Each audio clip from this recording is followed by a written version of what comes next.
Hello guys, तो कैसे हैं आप सभी लोग। स्वागत है आप सभी का लूसीफर एक्सप्लेन चैनल में। तो लास्ट एपिसोड में अपन सभी ने देखा था मैनेजर वांग सोच रहे होते हैं आखिर मैंने क्या कर दिया, मुझे यहाँ पे सारे लोगों को इक्वली ट्रीट करना चाहिए था। इस तरीके से शायद से मुझसे गलती नहीं होती। मिस ली बोलती मेरे कहने के बावजूद भी तुमने ये गलती करी। तुम्हारी आखिर हिम्मत कैसे हुई हमारे किसी भी क्लाइंट को इग्नोर करने की। तुमने मिस्टर माइकल को इतना उल्टा पुल्टा बोल दिया। आगे तुम उसको समझते क्या हो, तुम्हारी आखिर औकात क्या है। अगर मिस्टर माइकल इस कॉन्ट्रैक्ट को फेल कर देते हैं तो क्या तुम खरीदोगे। यहाँ पे तुम जैसे इंसान की वजह से मेरी कंपनी को लॉस हो रहा है। अब बताओ कि मैं क्या करूँ। मिस्टर वांग सोचते मैंने यहाँ पे अपनी जिंदगी सबसे बड़ी गलती कर दी है, एक वीआईपी क्लाइंट को अंडरएस्टिमेट करना। आखिर मैंने क्या किया। मिस ली बोलती है मिस्टर वांग तुम्हारे काफी एरोगेंस आ चुका है ना, प्रॉपर्टी बेच बेच के तुम अपने आप में ही ब्रांड हो जिसके लिए $300 मिलियन क्लाइंट कोई वैल्यू नहीं रखता। तुम्हें पता हमारी कंपनी के अंदर हम लोगों को नॉर्मल होशियार बनने चाहिए, पर मैनेजर वांग आप तो डेढ़ होशियार हो। इसी वजह से हमारी ये छोटी सी कंपनी आप जैसे महान इंसान के लायक नहीं है। एक काम करिए मैनेजर वांग, कल से आप हमारी कंपनी मत आइए। आपके जैसे extra rich extra talented multi billionaire supreme king को हम लोग नहीं संभाल सकते।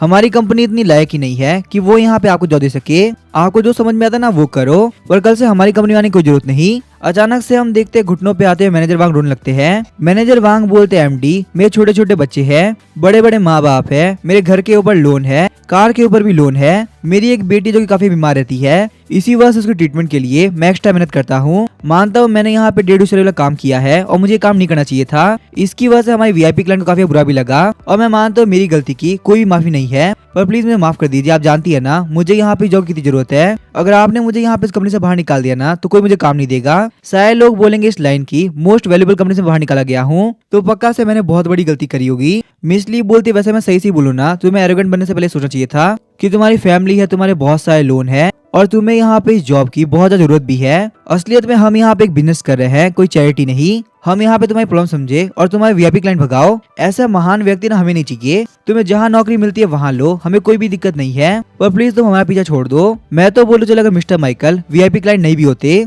फिर भी तुम यहाँ पे कौन होते हो जो कि उनसे एरोगेंस से बात करे।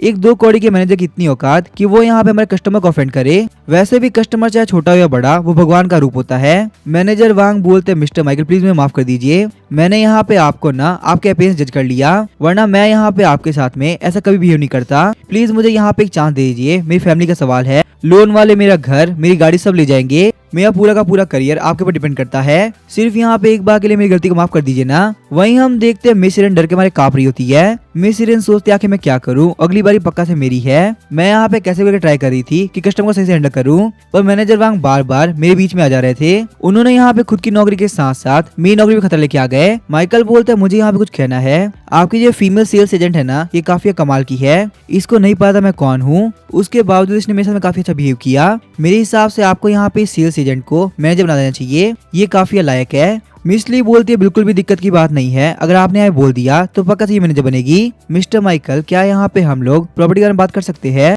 वैसे भी यहाँ पे इस कमीने मैनेजर वांग की वजह से काफी डिले हो चुका है। शौक होते मैनेजर वांग बोलते क्या ये अब नहीं मैनेजर है, तो आखिर यहाँ पे मेरा क्या है। बस मेरी जॉब जा चुकी है। माइकल बोलता आपने सही कहा, डिले तो काफी हो चुका है। एक काम करते हम लोग यहाँ पे सीधे पहले प्रॉपर्टी देखने चलते हैं, उसके बाद मैं यहाँ पे कुछ भी डिसाइड करूंगा। मिस ली बोलती है ठीक है, अब मैं यहाँ पे किसी को भी यकीन नहीं करने वाली। मैं आपको आपकी प्रॉपर्टी के पास में ना पर्सनली लेके जाऊंगी। शौक होते मिस इरन सोच रही होती है क्या मैं प्रमोट हो गई। आज के बाद से मैं यहाँ पे स्वान बे के टॉप रियल एस्टेट कंपनी की मैनेजर बन चुकी हूँ। मुझे अभी तक यहाँ पे इस बात यकीन नहीं हो रहा, कहीं ये ड्रीम तो नहीं है ना। सिस्टम बोलता होस्ट आप एक बहुत ही अच्छे इंसान है जो गलत खिलाफ खड़े होते हैं। आपके इसी बिहेवियर की वजह सिस्टम काफी खुश हुआ और आपको यहाँ पे गुलाबी दिल देता है। माइकल सोचता है मैं आखिर गुलाबी दिल का क्या करूंगा। अगर तुम्हें रिवॉर्ड देना है ना तो कोई प्रैक्टिकल रिवॉर्ड दो जिसको लेने के बाद मुझे काफी मजा आए। सिस्टम बोलता है होस्ट ये मेरा पर्सनल कॉम्प्लीमेंट था, और सिस्टम के पर्सनल कॉम्प्लीमेंट को ना बिल्कुल भी अंडरस्टिमेट मत कीजिए, यह आपके बहुत ही क्रूशियल मोमेंट के अंदर काम आ सकता है। इस वर्ल्ड में जो भी कुछ हो रहा होता है ना उसके पीछे एक ना एक रीजन होता है, और यहाँ पे इस कॉम्प्लीमेंट के पीछे का रीजन आपको बहुत जल्दी पता चल जाएगा।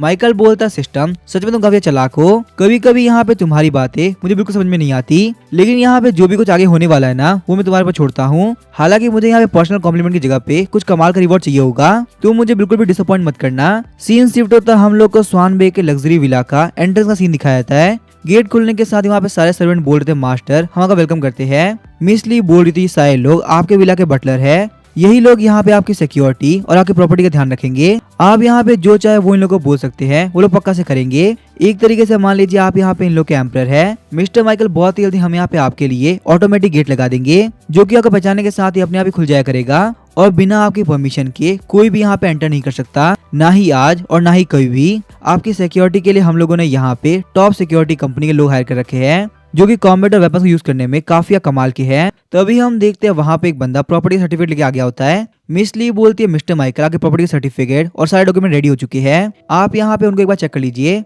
आपके रिव्यू करने के साथ ही यहाँ पे ये विला आपका होता है। माइकल सोचता 300 मिलियन डॉलर का लग्जरी विला, सच में कभी कभी मुझे लगता है मैं यहाँ पे इस घर के लायक ही नहीं। सही सही कहूँ मैंने अपने सपने के अंदर भी कभी ऐसा घर मुझे नहीं किया था। एक कैलकुलेटिव बंदा जिसने हमेशा ही एक सिंपल लाइफ जी है, आज गॉड ने उसकी डेस्टिनी का चेंज किया कि वो यहाँ पे जो चाहे वो कर सकता है। चलो यहाँ पे डॉक्यूमेंट को सही से रिव्यू कर लेते हैं। लगना तो चाहिए ना कि यहाँ पे एक बहुत ही अमीर बंदा आया है जिसके लिए एक 300 मिलियन डॉलर घर कुछ वैल्यू नहीं रखता। हम देखते हैं वहाँ पे उस बॉक्स के अंदर विला का ओनरशिप सर्टिफिकेट होता है। माइकल वहाँ पे उस सर्टिफिकेट देखते हुए काफी गंदा मुंह बना रहा होता है। वैसे मुझे यहाँ पे देख के लग रहा था इसके अंदर और भी कुछ होगा, लेकिन बस यहाँ पे ये सर्टिफिकेट है और कुछ भी नहीं। हालांकि यहाँ पे ये सर्टिफिकेट काफी प्रीमियम है, पर मुझे यहाँ पे इन लोगों से इससे ज्यादा की उम्मीद थी। वैसे ये विला तो मेल सिस्टम ने खरीदा है ना, तो इसके डॉक्यूमेंट्स के अंदर क्या ही गड़बड़ होगी, मुझे यहाँ पे चेक करने की कोई जरूरत नहीं। चलो आगे बढ़ते हैं। उसके बाद हम देखते हैं माइकल ने हमारे बॉक्स को बंद कर दिया होता है। माइकल बोलता है मुझे यहाँ पे डॉक्यूमेंट चेक करने की कोई जरूरत नहीं, ये पक्का सही होगा। चलो यहाँ पे आगे बढ़ के देखते हैं प्रॉपर्टी कैसी है। ये देखने से मिस ली काफी शौक हो गई होती है। मिस ली सोची होती है सच में यहाँ मिस्टर माइकल काफी कमाल के हैं, उन्होंने यहाँ पे एक बार प्रॉपर्टी देखी भी नहीं।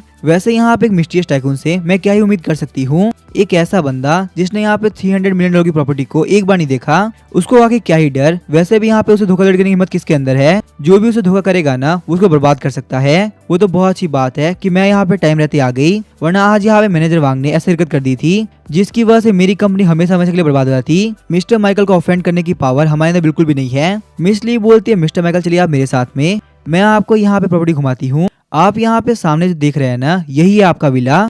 आपके इस लग्जरी विला के प्राइवेट गार्डन को हम लोगों ने टॉप लैंडस्केपर को हायर करते हुए डिजाइन करवाया है। इसी वजह से पूरी की पूरी सैंग सिटी के अंदर ऐसा प्राइवेट गार्डन किसी के पास नहीं हो सकता। आपके लग्जरी विला का इंटीरियर डेकोर हम लोगों ने इंटरनेशनल डिजाइन से कराया है, जो कि बहुत ही फेमस है। उन्होंने यहाँ पे टॉप हॉलीवुड एक्टर्स का घर डिजाइन कर रखा है। सैंग सिटी से छोड़िए, शायद से यहाँ पे पूरे चाइना के अंदर आपके ऐसा कमाल का विला किसी के पास में होगा। मिस ली सोचते मिस्टर माइकल के लिए ये विला कुछ भी खास नहीं होगा, ये यहाँ पे पैसों को ऐसे वेस्ट कर रहे हैं जैसे कि कुछ है ही नहीं। इतना अमीर बंदा पक्का से एक बहुत ही अमीर फैमिली का यंग मास्टर होगा, और इन्होंने यहाँ पे अपनी आइडेंटिटी को पक्का से हाइड कर रखा है। यही वजह कि ये यहाँ पे लोकल ब्रांड्स पहन रहे हैं ताकि इनका कोई पुराना दुश्मन इनके ऊपर अटैक ना कर दे, क्योंकि यहाँ पे यंग मास्टर किडनैप करके इनकी फैमिली से बहुत ही बड़ी कीमत मांगी जा सकती है। ऐसे ऐसे यंग मास्टर्स की बहुत ही वैल्यू होती है। माइकल सोचता है यहाँ पे ये गार्डन काफी कमाल का है और मुझे पर्सनली काफी पसंद आया, पर मेरे जो मॉम डैड है ना उनके हिसाब से ये उतना कमाल का नहीं लगेगा। मेरे हिसाब से मुझे यहाँ पे इस गार्डन को ना खुद के हिसाब से प्लान करना ही होगा। यहाँ पे हम लोग थोड़ी सी पत्ता गोभी लगाएंगे, थोड़ा सा बैंगन लगाएंगे, तो अभी जाके मेरे मॉम डैड करना ये गार्डन कंप्लीट लगेगा।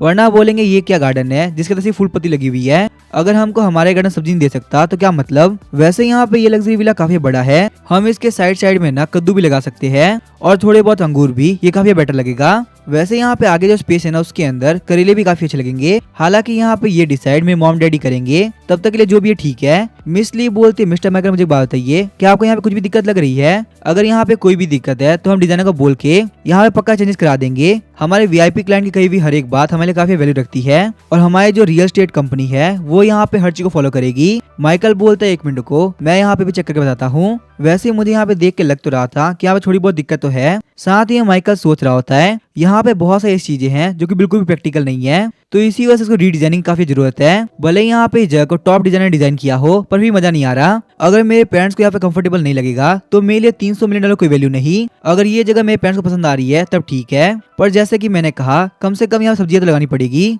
तो अभी हम देखते हैं सिस्टम बोलता है होस्ट आप तो काफी कमाल के निकले, आपको सेलेक्ट करते हुए हम लोगों ने सोचा था कि आप इतने कमाल के होंगे। आपने यहाँ पे 300 मिलियन डॉलर के लग्जरी विला के अंदर इतनी कमियां निकाल दी, सिर्फ आपने यहाँ पे 1 मिनट के अंदर 3 गलतियां निकाल दी है। इसी वजह से रिवॉर्ड के तौर पे आपको यहाँ पे $1 लाख मिलता है। वहीं सिस्टम ने भी यहाँ पे लेवल अप कर लिया है और उसको यहाँ पे एक नई स्किन मिल चुकी है। माइकल सोचता है वैसे यहाँ पे इसका कॉस्ट्यूम काफी अजीब है, मुझे ऐसा क्यों लग रहा है, पहले वाला ही काफी ठीक था। सिस्टम बोलता है होस्ट जब भी आप यहाँ पे लेवल अप करेंगे ना तो यहाँ पे आपके साथ साथ सिस्टम भी लेवल अप करेगा, और यहाँ पे कमाल कमाल की चीजें करिए क्योंकि सिस्टम को यहाँ पे लेवल अप करना है। मिस ली सोचते यहाँ पे इस गार्डन को डिजाइन किया है। फिर मिस्टर माइकल को ये गार्डन तो पसंद नहीं आ रहा। मैं तो बस यहाँ पे ये सोच रहा हूँ आखिर इनकी फैमिली कितनी बड़ी होगी और उनका गार्डन किस लेवल का होगा, जो कि इतना प्रीमियम गार्डन इनके सामने कुछ भी नहीं। मुझे यहाँ पे इस वीआईपी क्लाइंट से काफी बनानी होगी, ये हमारे फ्यूचर के लिए काफी काम आ सकते हैं। मिस ली बोलती है माइकल आप यहाँ पे इतनी यंग एज पे सैंग सिटी का सबसे महंगा घर बुक करा चुके हैं। मैंने कभी इमेजिन भी नहीं किया था सैंग सिटी का टॉप ओनर इतना कम एज का होगा। सच में यहाँ पे आपका फ्यूचर ना काफी लिमिटलेस है। हमारे सीईओ को पता चला कि आप बहुत ही कमाल के इंसान हैं और आप यहाँ पे इतने पैसा खर्च कर रहे हैं। इसी वजह से उन्होंने यहाँ पे हमको कहा कि मैं है ना आपसे यहाँ पे एक मीटिंग बुक कराऊं। आपको यहाँ पे कहीं भी आने की जरूरत नहीं है, वो खुद आपके पास आएंगे। अभी वो बिजनेस ट्रिप के लिए बाहर गए हुए हैं, क्या आप यहाँ पे उनसे मिलना पसंद करेंगे? माइकल बोलता है वैसे यहाँ पे उनको परेशान करने की कोई जरूरत नहीं, अभी के लिए मैं यहाँ पे इस विला के अंदर कुछ टाइम अकेले रहना चाहता हूँ। वैसे ही मैंने यहाँ पे इतना खर्च नहीं किया, तुम लोग तो परेशान मत हो। तुम जिस अमाउंट के ऊपर इतना बोल रहे हो ना वो मेरे लिए कोई वैल्यू नहीं रखता। $300 मिलियन क्या ये कोई वैल्यू है? अगर तुम लोग के पास में इससे महंगा घर होता है ना तो मैं वो भी खरीद लेता। मिस ली बोलती है मिस्टर माइकल ये हमारी ड्यूटी थी, हमारे पास में इस वक्त सिर्फ $300 मिलियन का घर था। अगर इससे महंगा घर फ्यूचर में होगा ना तो हमको जरूर बोलेंगे। प्लीज हमको यहाँ फ्यूचर में इसी तरह सपोर्ट करती रहिएगा। आपके जैसे अल्ट्रा रिच बिलियनर की वजह से ना हमारी कंपनी चल पा रही है, वरना हमारे पास से यहाँ पे इतने महंगे महंगे घर कौन खरीदेगा? सही सही को तो यहाँ पे सैंग सिटी के अंदर भी ना कोई नहीं है जो कि $300 मिलियन का भी घर खरीद सके, पर आपके लिए यहाँ पे ये घर भी कोई वैल्यू नहीं रखता। सच में काफी कमाल की बात है। मिस ली चिढ़ते हुए सोच रही होती आखिर यहाँ पे ये बंदा बोल क्या रहा है। $300 मिलियन खर्च करने का ये बंदा ये बोल रहा है कि ये कोई वैल्यू नहीं रखते। हमारे जैसे लोगों का $300 मिलियन मिल जाए ना तो वो अभी कभी रिटायर हो जाए। ऐसे ऐसे अमीर लोग जो मैं देखती हूँ तब मेरा दिमाग ही खराब हो जाता है। अगर तुम लोग के पास में इतना ही पैसा है ना तो थोड़ा बहुत मेरे मुंह पे मार दो, शायद से मेरी लाइफ बन जाए।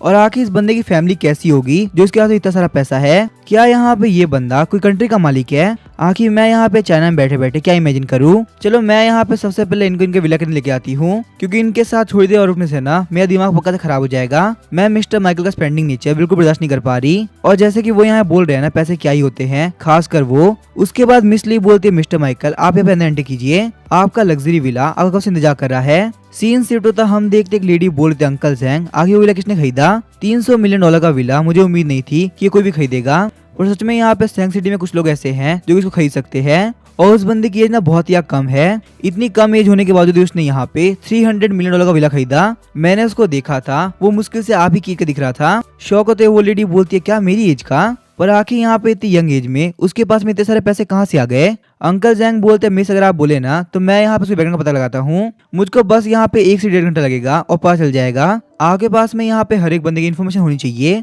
यंग मिस बोलती है नहीं नहीं मेरे हिसाब से कोई जरूरत नहीं। उस बंदे ने यहाँ पे $300 मिलियन एक विला के पे खर्च कर दिए, वो भी ऐसे ही। मैं यहाँ पे ये बात तो मान नहीं सकती कि वो बंदा कोई ऑर्डिनरी इंसान हो, क्योंकि यहाँ पे ऑर्डिनरी इंसान $300 मिलियन सुनने के साथ ही काफी शॉक हो जाएगा। अगर हम यहाँ पे इस बंदे को इन्वेस्टिगेट करते हैं ना तो शायद से बहुत बड़ी दिक्कत हो जाएगी। उसको यहाँ पे हमारे बारे में पता लगाने में शायद से 1 मिनट भी ना लगे, और जब तक हमें पता ही नहीं है आखिर वो बंदा कौन है, कहाँ से है और वो क्या क्या कर सकता है, तो उसे यहाँ पे ऐसी ऑफेंड करना कि सही बात होगी। मेरे हिसाब से हमें पैसे नहीं करना चाहिए। आप यहाँ पे एक काम करो, एक बहुत ही कमाल गिफ्ट तैयार करो, हम लोग एक बढ़िया दिन देखते हुए उस बंदे के पास चलेंगे। आखिर यहाँ पे हम भी तो देखे यंग एज का मल्टी बिलियनर कौन है जिसके लिए पैसों की बिल्कुल वैल्यू नहीं है। अपने अपने कॉन्टेक्ट ऐसे लोगों से बनाना हमारे लिए काफी अच्छा रहेगा, क्या पता फ्यूचर में कौन कब कैसे हमारे काम आ जाए। अंकल जैंग बोलते ठीक है यंग मिस, मैं यहाँ पे तैयारी करता हूँ, आप बिल्कुल भी टेंशन मत दीजिए। मैं उस बंदे के लिए ना एक बहुत ही कमाल गिफ्ट तैयार करूंगा, चाहे वो कितना भी अल्ट्रा रिच क्यों ना हो, उसको वो गिफ्ट पक्का से पसंद आएगा। आगे हम लोग को 3 महीने बाद का सीन दिखाया जाता है, जहाँ पे माइकल के पुशी कैट टीवी की ओपनिंग हो रही होती है। माइकल बोलता है फाइनली यहाँ पे 3 महीने के इंतजार के बाद में हम लोग अपने बिजनेस को स्टार्ट करने वाले हैं। यहाँ पे सारी तैयारी करते करते हम लोग को 3 महीने लग गए। हमारी कंपनी के डायरेक्टर वैन जियानी को मैं थैंक यू बोलना चाहूंगा, जिन्होंने यहाँ पे 3 महीने तक काफी मेहनत करी ताकि वो यहाँ पे सारे स्ट्रीमर्स को काफी ट्रेन कर सके, जिससे हमारी ये कमाल की स्ट्रीमिंग कंपनी काफी स्पीड से आगे बढ़े। अब यहाँ पे जिन स्ट्रीमर्स ने भी 3 महीने तक मेहनत करी है ना, बारी आ चुकी है अब यहाँ पूरी दुनिया के सामने आने की। एकदम से हम लोग यहाँ पे स्ट्रीमिंग इंडस्ट्री के अंदर धमाका मचा देंगे। आप लोग बिल्कुल भी टेंशन मत करो, आप लोग जितनी मेहनत करोगे ना रिवॉर्ड भी उतने तगड़ा मिलेगा। पूरी की पूरी इंडस्ट्री के अंदर सबसे हाईएस्ट पे किसी भी कंपनी के अंदर आप जितनी चाहे उतनी मेहनत कर लो, पर रिवॉर्ड लिमिटेड ही रहता है। पर हमारे यहाँ पे ना तो काम लिमिटेड है और ना ही रिवॉर्ड, जितना काम करोगे उतना रिवॉर्ड मिलेगा और बहुत ही बढ़िया रिवॉर्ड मिलेगा। हम देखते हो सारी स्ट्रीमर बोल रही होती सर आप बिल्कुल भी टेंशन मत लीजिए, हमारी स्ट्रीमिंग कंपनी बहुत ही जल्दी टॉप पे आ जाएगी। पूरे स्ट्रीम वर्ल्ड के अंदर एक बहुत ही बड़ा धमाका होने वाला है, सारे लोग का ध्यान पुशी के टीवी पे जाएगा। जियानी सोची होती है माइकल ने यहाँ पे इस प्रोजेक्ट में काफी मेहनत करी है, तो चाहे कुछ भी क्यों ना हो जाए पुशीकैट टीवी को नंबर 1 पे आना ही होगा। आज से 3 महीने पहले माइकल ने मुझे बुलाया और मुझसे बोला कि मुझे यहाँ पे लाइव स्ट्रीम नहीं करनी। मैंने बोला माइकल अगर मैं यहाँ पे लाइव स्ट्रीम नहीं करूंगी तो आगे क्या करूंगी? तुम्हें पता है यहाँ पे naughtychannel.com के अंदर मैं टॉप स्ट्रीमर थी, तो मैं यहाँ पे कंपनी को नंबर 1 लाने में काफी हेल्प कर सकती हूँ। माइकल बोलता है कि मैं तुमसे यहाँ पे काम कराऊंगा, तो हमारी जो बाकी सारी स्ट्रीमर है वो क्या करेंगी? और क्योंकि हमारे पास में सारी नई स्ट्रीमर है तो उनके पास एक्सपीरियंस काफी कमी है। मैं चाहता तुम यहाँ पे नए नए टैलेंट को ना ट्रेनिंग दो ताकि उनका टैलेंट सालों के सामने आए। जो भी नए नए स्ट्रीमर अच्छा परफॉर्म करेंगे ना उनका हाफ प्रॉफिट तुम्हारा होगा। तुम बिल्कुल भी टेंशन मत लो, तुम्हारी जो मेहनत है ना वो वेस्ट नहीं जाने वाली। बस यहाँ पे किसी भी कंपनी के फ्यूचर के लिए अच्छे स्टाफ होना काफी जरूरी है। सिर्फ यहाँ पे अकेले तुम क्या ही कर लोगी? जियानी बोलती है माइकल तुम यहाँ पे कुछ ज्यादा नहीं सोच रहे? क्या तुम्हें सच में लगता है मैं यहाँ पे इतनी कमाल की ट्रेनिंग दे पाऊंगी? माइकल बोलता है तुम यहाँ पे पुशीकैट टीवी की फर्स्ट मेंबर हो। मैं मानता हूँ यहाँ पे हर एक चीज के अंदर तुम्हारी काफी कमाल की एक्सपर्टीज है, पर खासकर लाइव स्ट्रीम के अंदर तुमसे बेस्ट कोई भी नहीं है। तुम उन लोगों को क्लियरली सिखा सकती हो आखिर यहाँ पे ऑडियंस का अटेंशन कैसे पाए। तुम्हें ये बात तो पता ना तुम्हारे बिना मैं यहाँ पे ये काम नहीं कर पाऊंगा। मुझे तुम्हारी हेल्प की काफी जरूरत है। हाँ लेकिन क्लियर बात ये है एक बार यहाँ पे कंपनी स्टेबल हो गई उसके बाद तुम्हारी मर्जी, अगर तुम्हें डायरेक्टर बनना तो डायरेक्टर बनो या फिर तुम वापस लाइव स्ट्रीमिंग कर सकती हो। उसके बाद मुझे यहाँ कोई प्रॉब्लम नहीं होगी, पर अभी के लिए हमारी इस कंपनी को बहुत ज्यादा जरूरत है और उन जरूरतों को जियानी से उसे तुम पूरा कर सकती हो। तो मुझे बताओ क्या तुम मेरी हेल्प करोगी? जियानी बोलती है माइकल आगे भी मुझे यहाँ पे स्ट्रीम नहीं करना और मैं यहाँ पे डायरेक्टर के काम संभालूंगी। वैसे मुझे यहाँ पे काफी खुशी हुई कि तुम्हें मेरे पे यकीन है और इस कंपनी की इतनी बड़ी जिम्मेदारी तुम मुझे दे रहे हो। तुम बिल्कुल भी टेंशन मतलब 3 महीने के अंदर सारी स्ट्रीमर काफी कमाल की हो जाएंगी। इस इंडस्ट्री के अंदर सारे लोग काफी शौक हो जाएंगे, बोलेंगे आखिर यहाँ पे इतनी कमाल की स्ट्रीमर कहाँ से आई जो एकदम से टॉप लेवल के स्ट्रीमर की बराबरी कर पा रही है। अब इसके आगे क्या होगा वो हम देखेंगे नेक्स्ट एपिसोड में। अगर ये वीडियो पसंद आई हो तो जगह सब्सक्राइब करके वीडियो को लाइक कर देना। Thank you.